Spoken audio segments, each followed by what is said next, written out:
Hello dear student, आज हम पढ़ेंगे जयशंकर प्रसाद का जीवन परिचय। जो बोले तो चलिए स्टार्ट करते हैं। तो सबसे पहले आपको ब्लैक पेन से हेडिंग लिखनी है जीवन परिचय, और इसमें आगे लिखना है जयशंकर प्रसाद का जन्म सन 1889 ईस्वी में काशी के एक प्रतिष्ठित वैश्य परिवार में हुआ था। इनका जन्म 1889 ईस्वी में काशी के एक प्रतिष्ठित कमिंसा या सम्मानित से और वैश्य एक हिंदू धर्म की जाति है। ठीक है, तो इस प्रकार से इसमें लिखना है जयशंकर प्रसाद का जन्म सन 1889 ईस्वी में काशी के एक प्रतिष्ठित वैश्य परिवार में हुआ था। ठीक है, इसके बाद लिखना इनके माता पिता का नाम। इनके पिता का नाम देवी प्रसाद तथा माता का नाम मुन्नी देवी था। ठीक है, इनके पिता का नाम देवी प्रसाद तथा माता का नाम मुन्नी देवी था। ये तंबाकू के एक प्रसिद्ध व्यापारी थे, यानी कि ये एक तंबाकू के एक प्रसिद्ध व्यापारी थे। बचपन में ही पिता की मृत्यु हो जाने से इनकी प्रारंभिक शिक्षा घर पर ही हुई, यानी कि ये बाल्यावस्था में थे तब इनके पिता की मृत्यु हो गई थी, जिसकी वजह से ये स्कूली शिक्षा नहीं ले पाए थे और इनकी प्रारंभिक शिक्षा घर पर ही हुई। ठीक है, तो बचपन में ही पिता की मृत्यु हो जाने से इनकी प्रारंभिक शिक्षा घर पर ही हुई।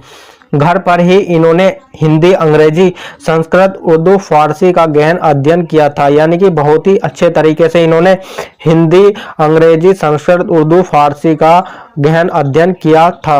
ये बड़े हंसमुख तथा सरल स्वभाव के थे। ठीक है, यानी कि आप गूगल पर सर्च करके देख सकते हैं, बहुत ही हंसमुख और सरल स्वभाव के दिखते हैं। इनका बचपन सुख से बीता, किंतु दानशीलता के कारण यह ऋणी हो गए, यानी कि इनका जो बचपन था बहुत सुख से बीता था और बाद में इन्होंने दान देना स्टार्ट कर दिया और जिसकी वजह से ये ऋणी हो गए और अपनी पैतृक संपत्ति का कुछ भाग बेचकर इन्होंने ऋण से छुटकारा पाया। ठीक है, पैतृक संपत्ति यह संपत्ति होती है जो पूर्वज छोड़कर जाते हैं। इन्होंने जो पूर्वज छोड़कर गए थे उस संपत्ति का कुछ भाग बेचकर ऋण से छुटकारा पाया। ठीक है,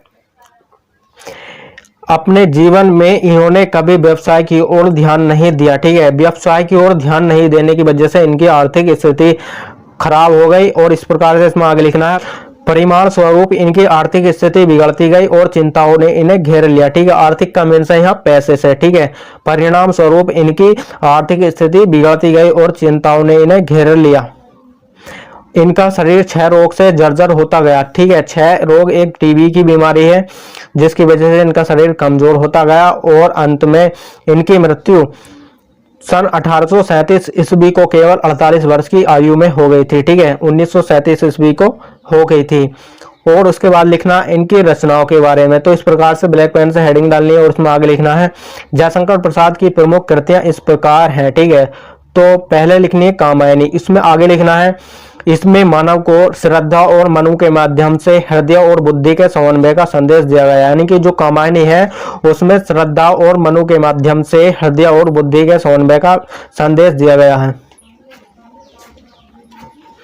सेकंड है आंसू। ठीक है, इसमें लिखना है यह प्रसाद जी के वियोग का काव्य है, यानी कि जो आंसू है उसमें बिछोड़ने का वर्णन किया गया, यानी कि वियोग का मीन्स है यहाँ बिछोड़ने से। ठीक है, उसमें बिछोड़ने का वर्णन किया गया आंसू में।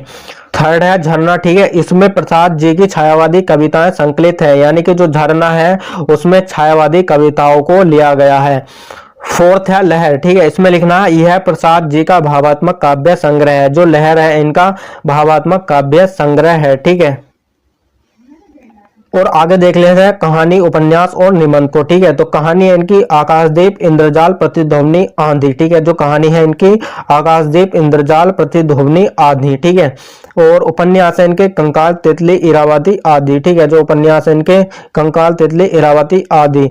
और निबंध है इनके काव्य और कला। ठीक है, और चंपू, प्रेम राज्य। ठीक है, तो इस प्रकार से जयशंकर प्रसाद का जीवन परिचय कंप्लीट होता है दोस्तों।